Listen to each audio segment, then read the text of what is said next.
Welcome to the Windows Computer and Technology channel, and we have Firefox that had an update in the past 24 hours.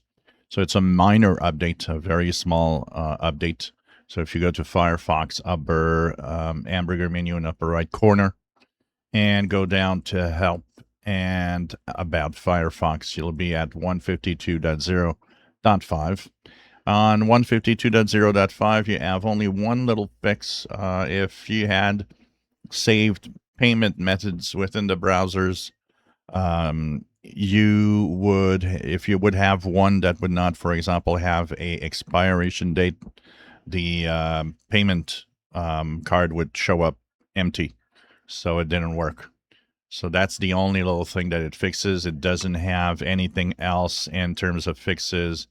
It does not, have security fixes. It's really a minor update.